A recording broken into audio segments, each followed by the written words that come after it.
Hi, today I'll be taking you through the process of creating this example of animated text. So let's begin. First, make sure your composition fits nicely in your working area and you also have your action tile save guides on. Begin typing your text. I'll just simply go with the brand of a graduate show, but I suggest you choose a fairly short word if this is your first try. Now position the anchor point in the middle of the text and align it at the center of your composition, although I'll pull it down slightly for the purpose of this animation. Turn your text into shapes and you can delete the original layer. Start keyframing by looking up paths and positioning the time indicator on the 9th frame. This is where and when I'll be placing my word.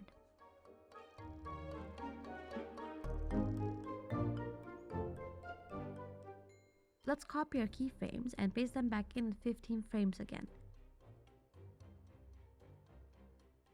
Now you can go back 3 frames, and this is where we'll stretch our text slightly, but before you can do that, make sure to secure any bending paths with extra anchor points to avoid distorting the letter forms.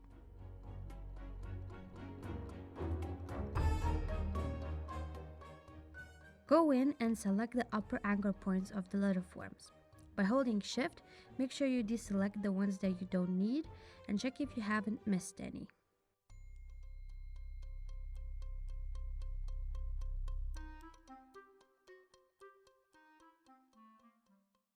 Now pick up the anchor point slightly.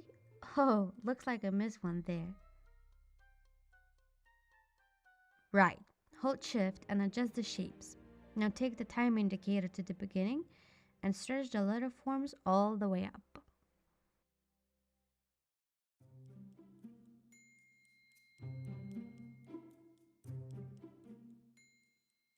As we now have our movement in place, it's time to ease the keyframes by selecting them and holding F9.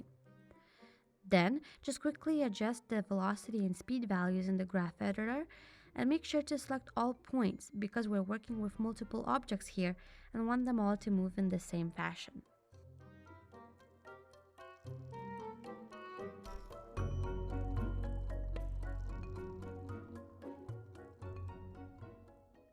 Great, now the movement is much smoother. To create the delay effect, all we need to do is to set off each individual letter form's keyframes like so. And there, the animation is almost done. All we need to do is to set up the build-in. To do so, you'll need to adjust the position by pressing P on your keyboard and placing your first keyframe on frame 9 where we first set the path position. To be able to manipulate 3 dimensions, I'll need to turn my layer into a 3D one. Now, with my time indicator set at the beginning of the timeline, I will pull the word all the way up until it's out of the working area, and then set the third dimension to around -2000. And don't forget to ease and edit the keyframes.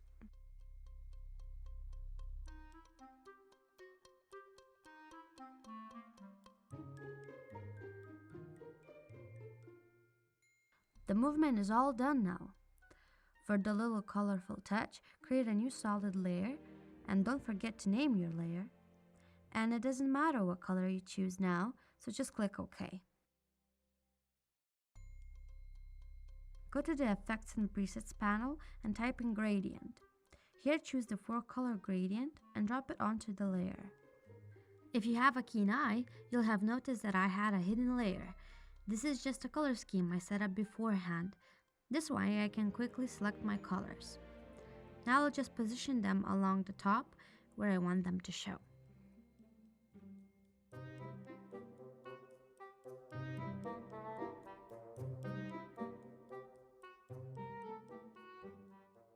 Because I want my text to be white in the end, I have to make sure that the area where the word sits is colored accordingly.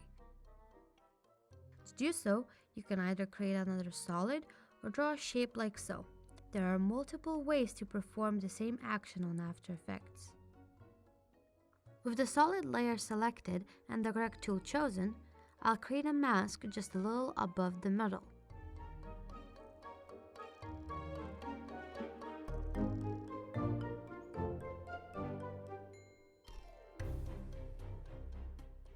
Now, Press F on your keyboard to call out the feathering option and type in the value of around 180.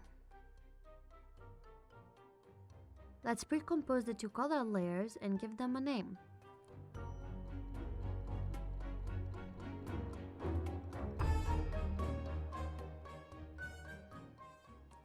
Position it underneath your shapes layer.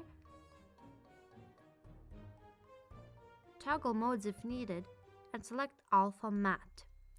Now you'll be able to see the colors through the shapes as if they were stencils. For the very final touch, apply motion blur to your created movement and just make sure you have the 3D renderer selected for it to work. And voila, we've done it! Hope you enjoyed this tutorial and learned something new.